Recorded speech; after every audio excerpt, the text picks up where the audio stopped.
دوسری طرف مشل یونیورسٹی کے لیے جلدی جلدی تیار ہو رہی تھی، کیونکہ وہ ہمیشہ کی طرح آج بھی لیٹ ہو گئی تھی۔ 2 سال پہلے اس کی منگنی حمزہ سے ہوئی تھی، جو انٹرنشپ کے دوران اس کی زندگی میں آیا تھا۔ حمزہ کو مشل سے سچی محبت تھی اور اب مشل بھی اس کے عشق میں گرفتار تھی۔ حمزہ اب USA میں تھا اور وہ دونوں 4 سال کا وقت ختم ہونے کا انتظار کر رہے تھے تاکہ شادی کر سکیں۔ مشل کا بھائی شہزاد اسے یونیورسٹی چھوڑ کر آفس گیا، جو کہ زالان انٹرپرائزز تھا۔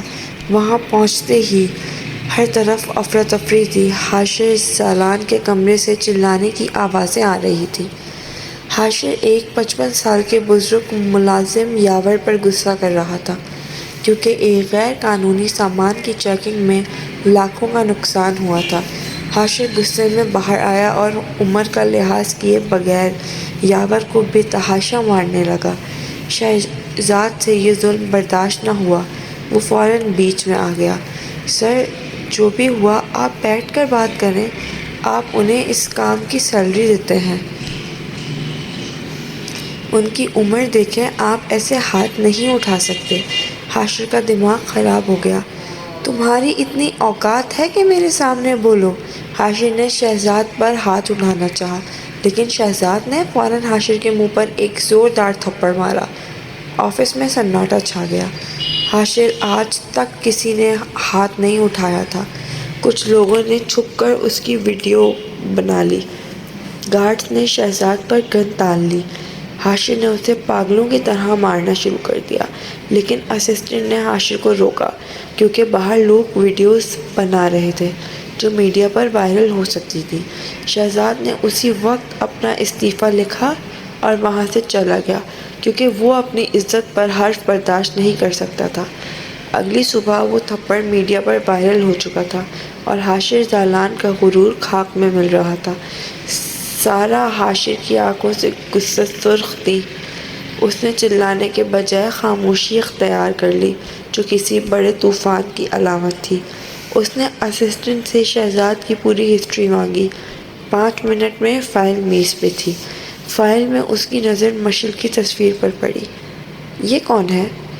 حاشر نے سرد آواز میں پوچھا۔ سر، یہ اس کی چھوٹی بہن مشل ہے، پورے گھر کی لاڈلی ہے۔ اس کا کوئی بوائے فرینڈ نہیں، پاک دامن لڑکی ہے اور اس کی منگنی ہو چکی ہے۔ حاشر کے چہرے پر ایک شفاف مسکراہٹ آئی۔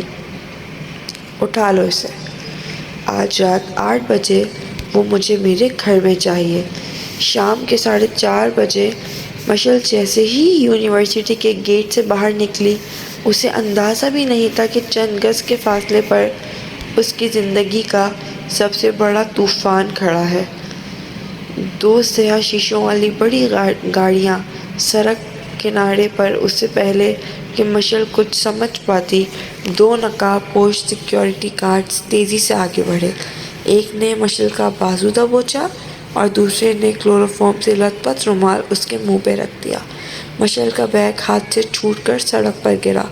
اس نے پوری طاقت سے جھٹکا مارنے کی کوشش کی، اپنے پاؤں پٹکے، پر 5 سیکنڈ کے اندر اس کی آنکھوں کے سامنے اندھیرا چھانے لگا۔ وہ گاڑی کی پچھلی سیٹ پر بے ہوش ہو گئی۔ جب مشل کو ہوش آیا تو اس کا سر بری طرح پھٹ رہا تھا۔ اس نے دھندلی آنکھیں کھولیں تو ہر طرف کھپ اندھیرا تھا۔ وہ ایک عالیشان لیکن سرد کمرے کے فرش پر پڑی تھی۔ فرش کا سنگ مرمر اس کے وجود پر جھرجھری پیدا کر رہا تھا۔ ماما، شہزاد بھائی، مشل کی آواز حلق میں پھنس گئی۔ اس نے دیواروں کا سہارا لے کر کھڑے ہونے کی کوشش کی اور پاگلوں کی طرح دروازے کی طرف بھاگی۔